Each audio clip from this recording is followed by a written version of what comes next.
गावकऱ्यांच्या लेकरांचं शिक्षण थांबणार का? लहान मुलांचं भविष्य अंधारात जाणार का? शाळा आहे, विद्यार्थी आहेत, पण शिक्षक नाहीत, तर शिकवणार कोण? गोंदिया जिल्ह्यातील गोंडीटोला अदासी येथील जिल्हा परिषद शाळेत सध्या गावकऱ्यांच्या डोळ्यात अश्रू आणि मनात संताप आहे।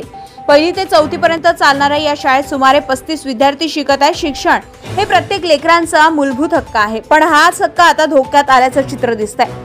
येथील कार्यरत 2 शिक्षक गेल्या कित्येक दिवसांपासून स्वतःच्या खिशातून खर्च करून दररोज 4 ते 5 किलोमीटरवरून विद्यार्थी वाहनाने शाळेत आणत होते।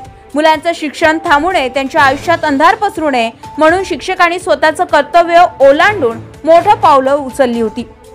मात्र आता धक्कादायक पाऊल प्रशासनाने उचललंय। या 2 शिक्षकांची अचानक बदली करण्यात आली आणि प्रश्न असा निर्माण झालाय की या विद्यार्थ्यांना शाळेत आणणार कोण?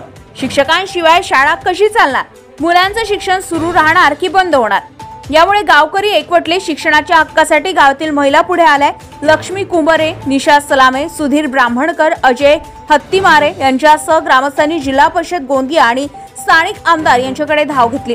त्यांनी प्रशासनाला निवेदन देऊन ठाम मागणी केली, किमान या संत्रापुरात तरी शिक्षकांची बदली थांबवा, नाहीतर गावातील लेकरांचं शिक्षण रस्त्यावर येईल।